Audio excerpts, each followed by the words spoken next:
Eu vi, Chico, vi com os meus próprios olhos, sua mulher e seu irmão, na sua própria casa, enquanto você estava na fazenda quebrando as costas. Foi o padre Tomás quem disse. Não na confissão, não em segredo, disse ali mesmo, na soleira da igrejinha de Santa Cruz do Sertão, com a voz baixa, mas firme, de quem carregou uma coisa pesada por tempo demais e não consegue mais. Chico ficou parado. Havia chegado para a missa das 6 da manhã, como fazia todo domingo desde os 12 anos. Com o chapéu limpo, a camisa passada, as botas batidas na soleira antes de entrar.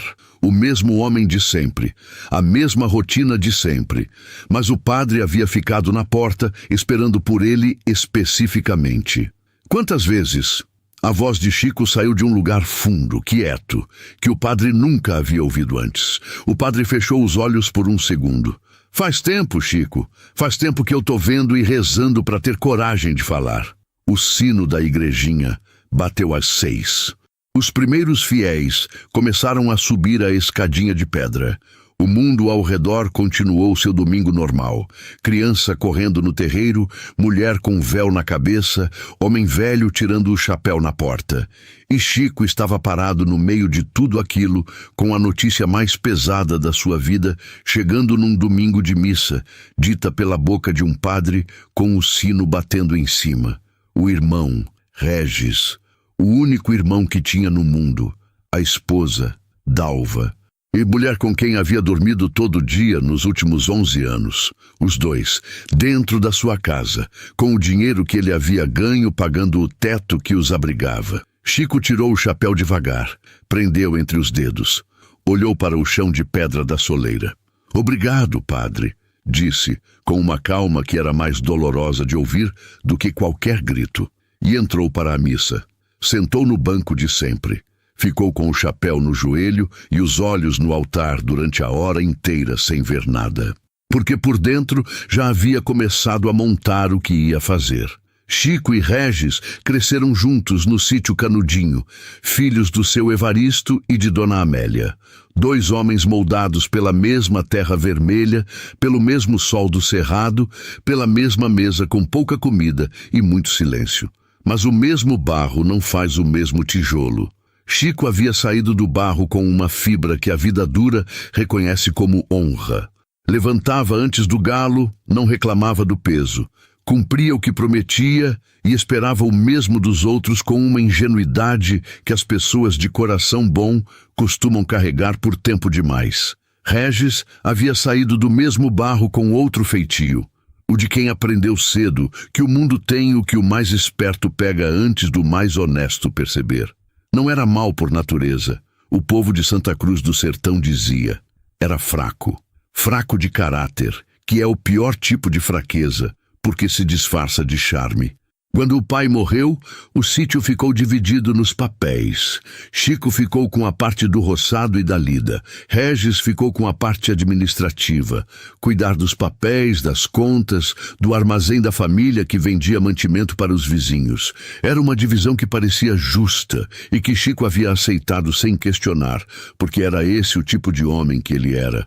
Dalva entrou na vida de Chico aos 26 anos dela e 32 dele.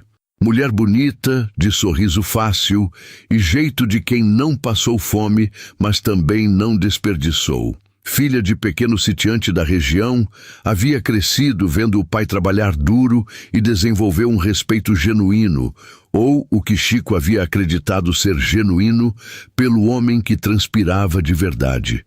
Casaram. Foram morar numa casa de colono na divisa do sítio, que Chico foi reformando aos poucos com o que sobrava do salário da fazenda do seu Benedito, onde trabalhava como capataz.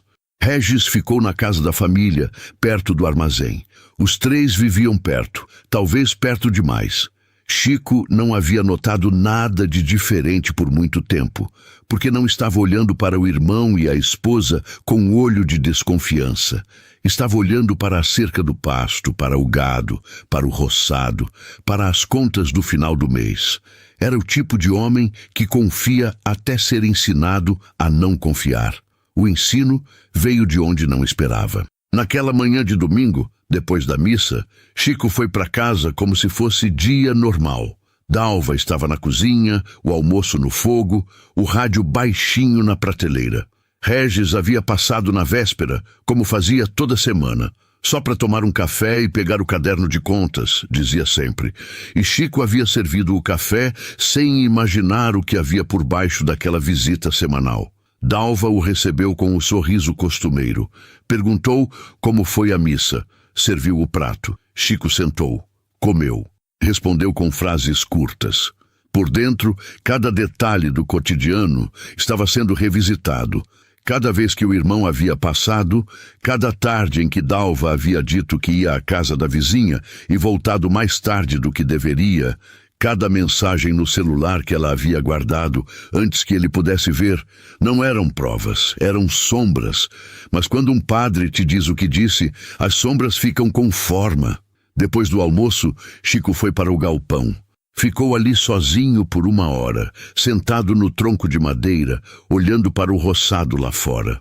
Pensou em tudo. No pai que havia deixado o sítio dividido para que os 2 filhos ficassem unidos. Na mãe que havia morrido acreditando que os 2 irmãos iriam cuidar um do outro. Nos 11 anos de casamento, as contas pagas, a casa reformada, o gado que havia crescido de 4 para 16 cabeças com o trabalho das próprias mãos. Tudo isso havia sido construído com lealdade, com suor honesto, com a convicção de que o que se planta com verdade não pode ser arrancado pela mentira. E era exatamente isso que estava sendo testado agora. Chico saiu do galpão no fim da tarde com uma decisão tomada. Não ia explodir, não ia confrontar sem prova. Ia fazer o que sempre fez quando a vida ficou difícil.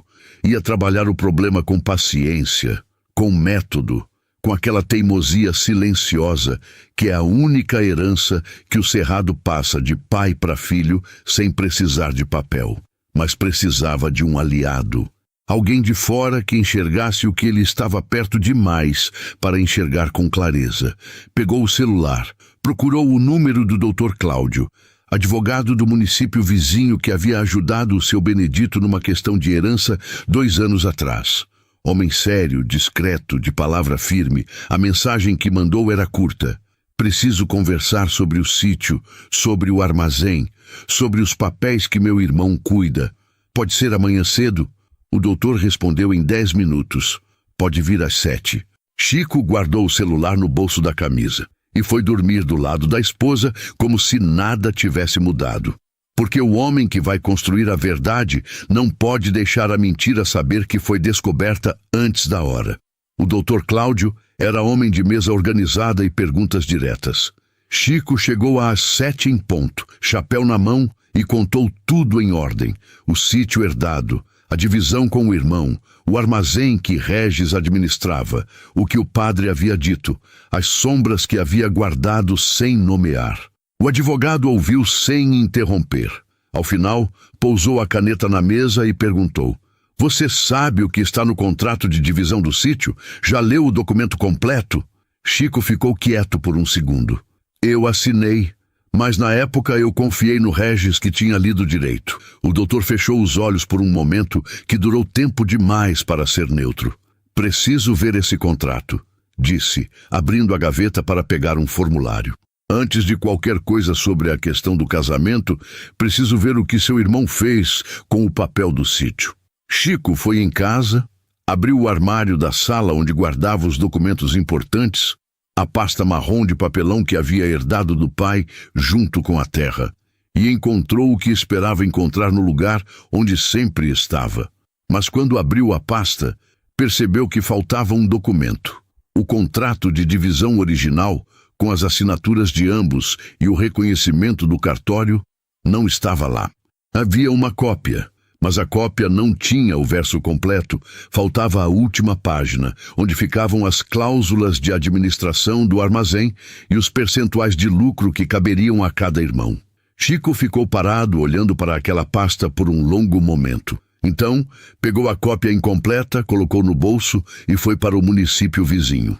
O doutor Cláudio analisou o que havia. pediu para Chico ir ao cartório de Santa Cruz do Sertão e solicitar a cópia autenticada do contrato original arquivado. Foi ao cartório na tarde do mesmo dia.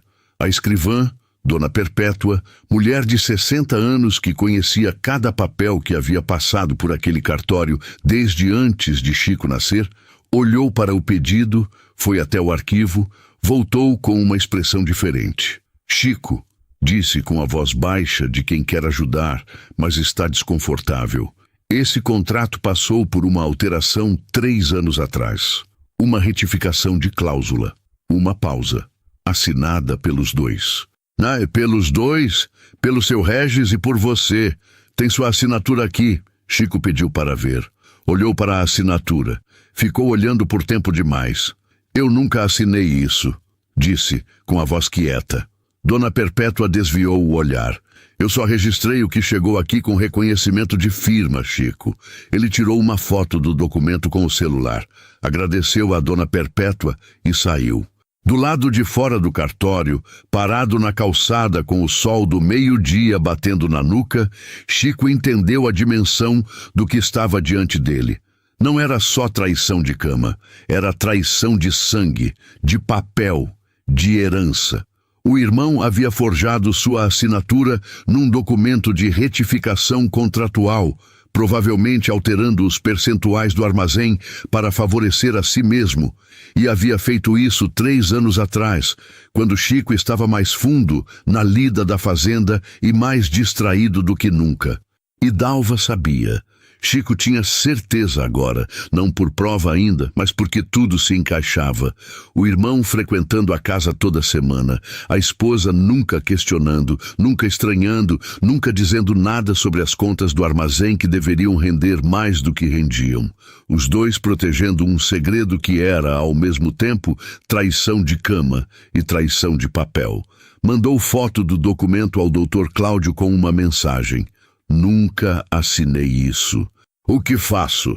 O doutor respondeu em 15 minutos. Vem aqui, agora. Isso é falsificação de assinatura. Muda tudo. Enquanto Chico atravessava a cidade a pé para o escritório do advogado, do outro lado do sertão, o celular de Regis vibrava.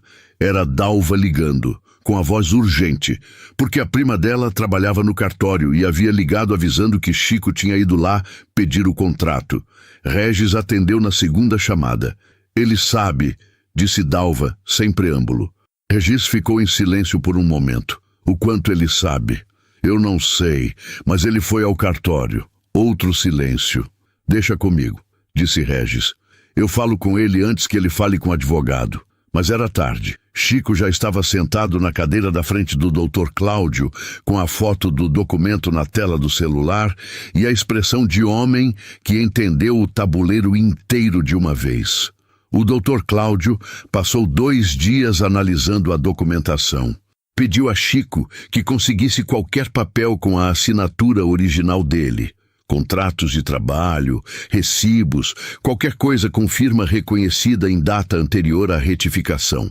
Chico tinha o contrato de capataz assinado com o seu Benedito, tinha o recibo da compra do gado de 2 anos atrás, tinha a escritura da casa de colono.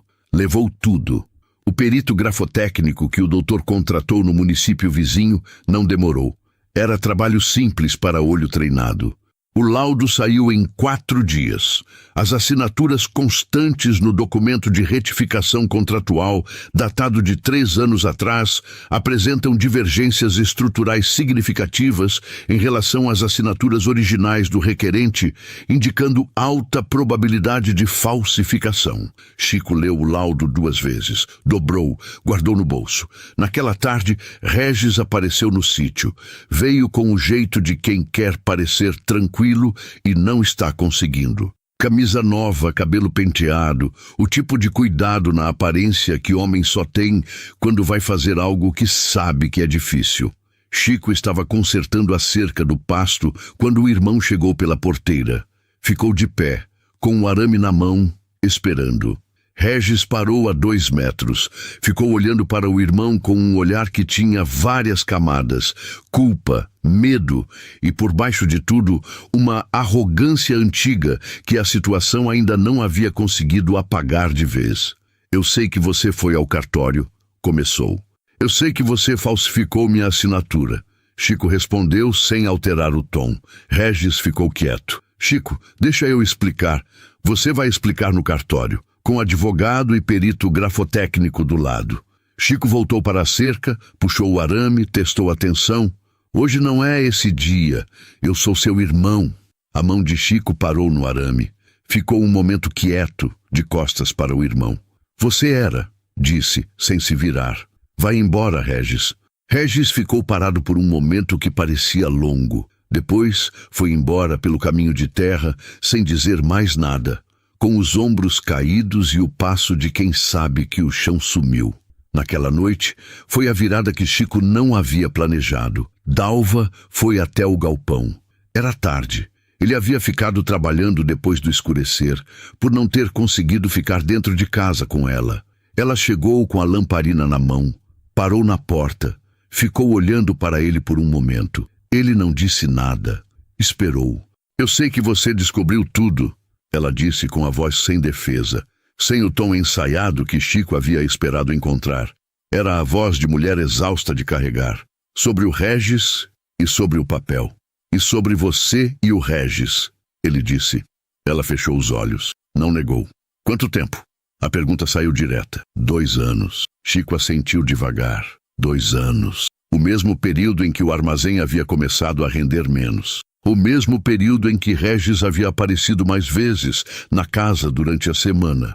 O mesmo período em que Dalva havia ficado mais quieta, mais distante, com aquele silêncio que ele havia atribuído ao casamento envelhecendo e que era, na verdade, o silêncio de quem guarda coisa grande demais. Por que você não foi embora? Ele perguntou, e era uma pergunta honesta, sem raiva, com a curiosidade seca de quem quer entender o que não consegue. Ela ficou em silêncio por um longo momento. Porque eu não queria perder o que você construiu, ela disse finalmente, e havia na voz dela uma vergonha que era real.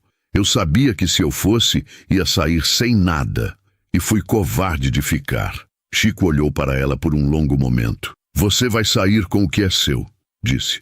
Não vou te deixar sem nada. Não sou esse homem. Uma pausa. Mas você vai sair. Ela assentiu. Pousou a lamparina na soleira do galpão. Voltou para a casa em silêncio. Naquela madrugada, Chico foi até a casa do padre Tomás. Bateu na porta às 10 da noite com a lamparina na mão. O padre abriu com cara de sono, mas sem reclamação. Era padre do sertão. Estava acostumado a ser chamado em hora difícil. Chico entrou, sentou na cadeira da sala e ficou em silêncio por um momento antes de falar. Padre, o senhor viu o que viu. Preciso que ponha no papel e assine. Com data, com hora, com o que puder lembrar. O padre assentiu sem hesitar. Eu assino, disse. Já devia ter falado antes. A demora foi minha fraqueza, mas quando for para assinar a verdade, eu assino. Chico voltou para casa com o depoimento do padre dobrado no bolso, junto com o laudo do perito, junto com a cópia do contrato falsificado. A pasta estava completa. O Dr. Cláudio protocolou a ação em 2 frentes simultâneas. Uma criminal por falsificação de assinatura e estelionato e uma civil, pedindo a nulidade da retificação contratual e a revisão dos percentuais do armazém retroativamente aos 3 anos em que Regis havia operado com o contrato fraudado. Era uma ação robusta. Laudo pericial, depoimento de testemunha idônea, documentos originais, extrato de movimentação do armazém nos últimos 3 anos que o próprio doutor havia conseguido via solicitação judicial. Chico assinou os documentos numa manhã de segunda-feira, sem tremor, sem hesitação. Você entende que isso pode demorar, disse o doutor pousando a caneta. Processo é lento. Eu sei esperar, Chico respondeu. Sou do Cerrado. A gente aprende que planta que pressa não vinga. O doutor sorriu pela primeira vez desde que se conheceram. Regis foi notificado na quarta-feira seguinte. A notificação chegou na porteira do armazém. Um oficial de justiça de terno e pasta, numa tarde de movimento na rua principal de Santa Cruz do Sertão, diante de 3 ou 4 pessoas que estavam na calçada do mercado.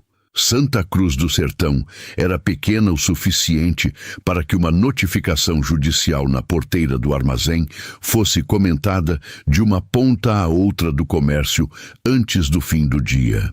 Regis leu o documento ali mesmo, de pé, com o sol batendo em cima e os olhos de quem conhecia do outro lado da rua. Dobrou o papel com uma calma que não era real e entrou no armazém. Mas por dentro, o tabuleiro havia mudado completamente. Ele havia apostado que Chico ia confrontar primeiro com raiva e sem prova, e que na falta de prova podia ser desmentido, podia ser chamado de ciumento, de desequilibrado, de irmão que queria mais do que era seu. Era a estratégia de quem conhece o irmão honesto e sabe que honestidade sem prova perde para a lábia na maioria das rodas. Mas Chico havia feito o oposto. Havia calado, reunido, documentado e protocolado. Havia deixado o papel falar antes da boca. Naquela tarde, Regis foi até a casa de Dalva. Ela havia se mudado para a casa da prima enquanto a separação era processada, e os dois conversaram por horas. O resultado dessa conversa, Chico soube pelo Dr. Cláudio 2 dias depois. Regis havia contratado um advogado e a primeira defesa era afirmar que a retificação havia sido feita com consentimento verbal de Chico, que a assinatura era válida e que o perito estava errado. Era frágil, mas era o que tinham. O que Regis não sabia era que Dona Perpétua, a escrivã do cartório, havia procurado o Dr. Cláudio por iniciativa própria. Eu não me sentia bem com aquilo desde quando aconteceu, disse a escrivã, sentada na frente do advogado com as mãos no colo. O Regis trouxe o documento. Disse que o irmão havia concordado, mas que estava na fazenda e não podia vir. Eu errei em aceitar sem confirmar. Ela respirou fundo. Mas eu me lembro bem. Eu me lembro que a assinatura parecia diferente. Eu não disse nada porque o Regis era conhecido. Era família conhecida, e eu dei o benefício da dúvida. Uma pausa. Eu não deveria ter dado. Depoimento de escrivã de cartório que reconhecia irregularidade no processo de registro. Somado ao laudo pericial, ao depoimento do padre, a documentação completa. O advogado de Regis leu o depoimento de Dona Perpétua e ligou para o Dr. Cláudio na mesma tarde. Meu cliente quer conversar sobre acordo. O Dr. Cláudio respondeu com 4 palavras. Pode mandar a proposta. A proposta chegou no dia seguinte. Regis devolveria os percentuais retroativos dos 3 anos, reconheceria a nulidade da retificação e assinaria novo contrato com os termos originais. Em troca, a ação criminal seria suspensa condicionalmente. Chico leu a proposta sentado na varanda da casa de colono, com o café da tarde e o cerrado lá fora. "O que você quer fazer?" perguntou o doutor pelo telefone. Chico ficou quieto por um momento. Ele devolve o dinheiro dos 3 anos. Assina o contrato original e se afasta da administração do armazém. Uma pausa. O armazém era do meu pai. Não era para ter chegado nisso. Ele vai concordar com o afastamento? Se não concordar, a ação criminal segue. Chico disse sem raiva, com aquela firmeza que havia construído ao longo de semanas de silêncio e paciência. Ele que escolha.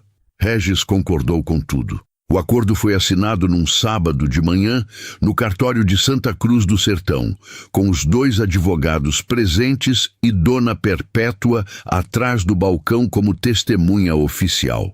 Chico chegou às 9 em ponto, de chapéu limpo, camisa passada, botas sem lama, o mesmo traje de domingo, porque para ele aquilo era dia de coisa séria. Regis chegou 5 minutos depois, com o advogado ao lado e o olhar baixo de quem entrou num lugar onde não tem mais posição de força. Estava diferente, não fisicamente, mas no jeito de ocupar o espaço. Havia nele uma deflação que nenhuma camisa nova conseguia esconder. Os 2 sentaram à mesa sem se cumprimentar.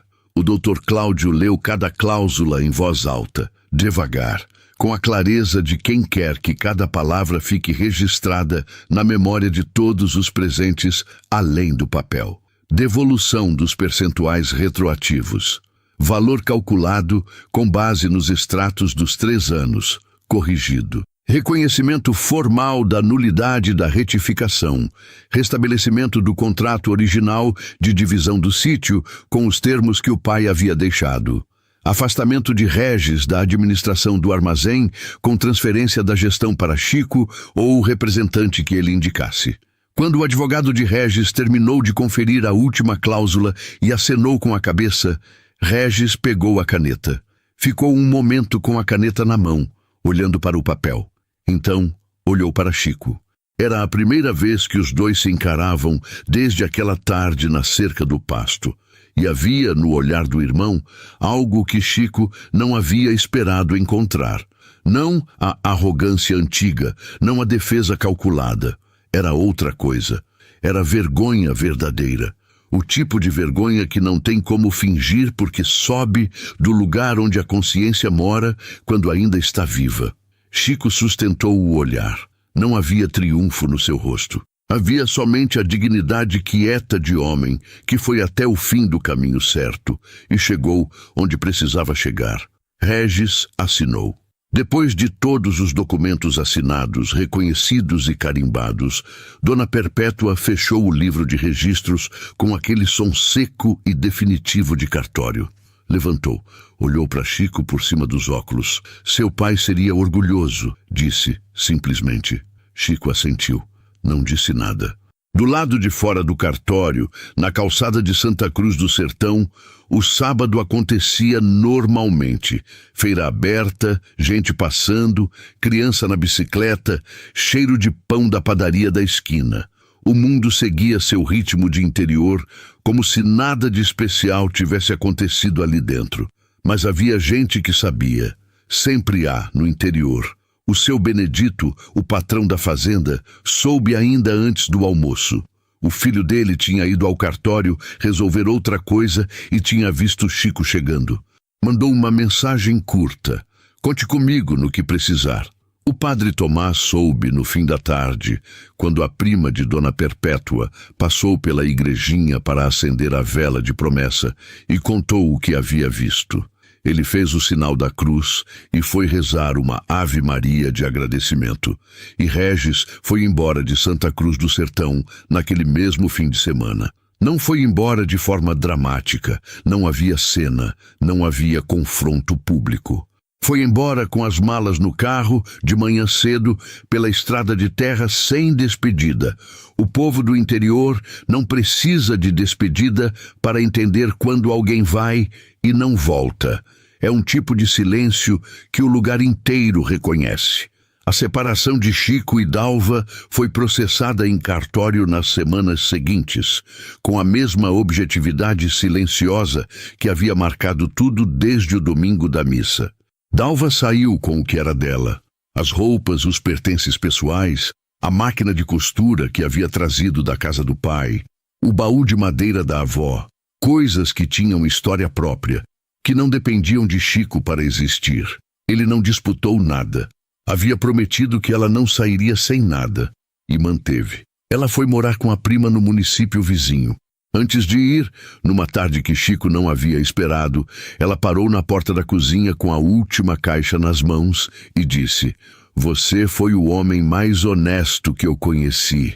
A voz era baixa, sem melodrama, e eu não soube o que fazer com isso. Chico estava sentado na mesa, olhou para ela por um momento. "Aprende", disse sem raiva, "para a próxima vez." Ela assentiu, saiu pela porta e foi embora. Chico ficou sentado na cozinha por um tempo, depois que o carro da prima sumiu na estrada de terra. Depois levantou, lavou o copo e foi para o galpão trabalhar. O armazém voltou para sua administração com os termos originais do contrato do pai. O doutor Cláudio havia indicado um contador da cidade para organizar os livros e identificar com precisão o valor que havia sido desviado nos 3 anos de contrato fraudado.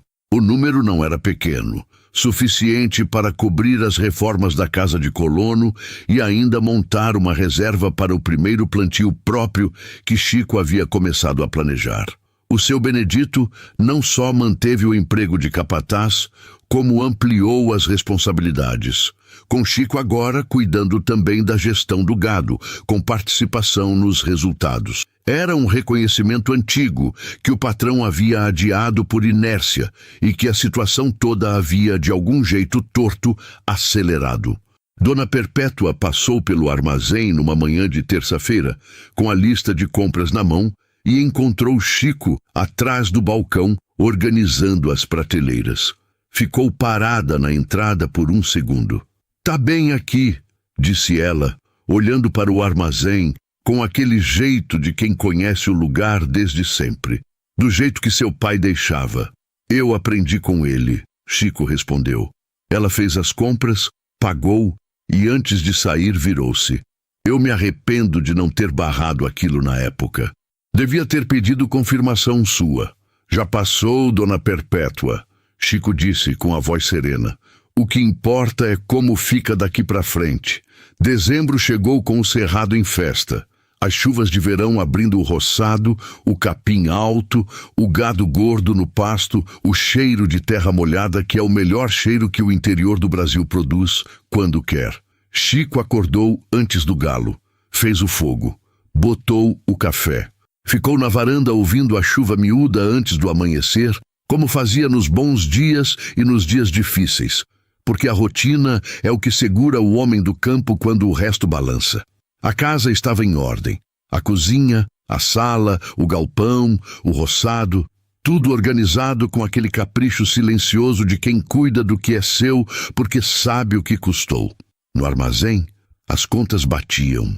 O contador havia organizado os livros, o estoque havia sido refeito com os fornecedores que o pai havia cultivado por décadas, e o movimento dos vizinhos que haviam se afastado durante o período confuso de Regis ia voltando aos poucos, porque no interior a confiança demora a voltar, mas volta quando vê que o homem que está do outro lado do balcão tem palavra firme e olho limpo.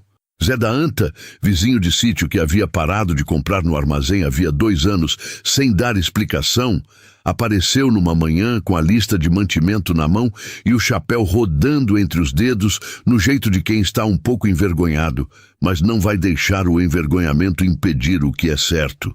"Voltei porque ouvi o que aconteceu", disse ele direto, "e porque o seu Evaristo foi homem de bem, e parece que o filho saiu igual." Chico atendeu sem comentar a ausência. Pesou o feijão, separou o arroz, anotou no caderno. "Pode contar", disse simplesmente. O padre Tomás passou na sexta-feira à tarde, sem motivo específico. O tipo de visita que padre de interior faz quando quer checar se a ovelha que passou pela tempestade está de pé. Ficaram na varanda do armazém com o café que Chico fez na hora. Conversaram um pouco sobre a chuva, sobre o plantio, sobre a festa de fim de ano que a paróquia estava organizando. Antes de ir embora, o padre ficou um momento olhando para o terreiro. "Você não guarda rancor", disse, mais como observação do que como pergunta. Chico pensou por um momento. "Guardo a lição", disse. Rancor ocupa o mesmo lugar onde podia ter coisa mais útil. O padre assentiu devagar, com o rosto de quem ouviu coisa que vale mais do que sermão. Sobre o Regis, chegou uma carta 3 meses depois, de um município a 200 quilômetros. Sem endereço de resposta, com letra apertada e palavras contadas. Dizia que estava trabalhando numa cooperativa, que estava tentando acertar o que havia desacertado na vida, que não esperava perdão, mas que precisava dizer que sabia o que havia feito de errado. Chico leu a carta 2 vezes, dobrou, guardou na gaveta onde guardava os documentos importantes. Não respondeu ainda. Tinha tempo. Algumas cartas precisam envelhecer antes de ter resposta justa. Numa tarde de sol forte de dezembro, Chico fechou o armazém no horário, atravessou o terreiro, entrou na casa de colono, tirou as botas na soleira e foi até o quarto. Abriu o armário, tirou a pasta marrom de papelão, A mesma que havia herdado do pai, a mesma donde havia tirado os documentos que provaram tudo. Abriu. Estava completa agora. O contrato original restabelecido. O laudo pericial arquivado. O acordo assinado. A carta do irmão na gaveta ao lado. Era a história inteira. Com as partes ruins e as partes que vinham depois das ruins. Chico fechou a pasta, guardou no armário, fechou a porta. Foi para a varanda com o café do fim de tarde. O cerrado estava verde, alto, cheio de vida, que a chuva de dezembro devolveu. Os pássaros faziam aquele barulho do final do dia que é quase impossível de não parar para ouvir. Ele pensou no pai. Pensou no que o seu Evaristo havia tentado garantir ao dividir aquela terra entre os dois filhos. Não riqueza, não poder. Havia tentado garantir continuidade, a certeza de que o que ele havia construído ia ter dois homens de pé para cuidar depois que ele fosse embora. Um dos dois havia falhado, o outro estava ali, de pé, com o café na mão e os pés descalços no assoalho que ele mesmo havia assentado. Era suficiente. Era mais do que suficiente. Honra não é o que os outros reconhecem. É o que você mantém quando ninguém está olhando. É o que sobra quando a traição leva tudo que achou que podia levar e encontra, no fundo, uma coisa que não consegue carregar. Chico tomou o café até o fim. O cerrado escureceu devagar, do jeito que só o interior sabe escurecer, com dignidade, sem pressa, apagando uma luz de cada vez até restar só o som dos grilos e o cheiro da terra úmida.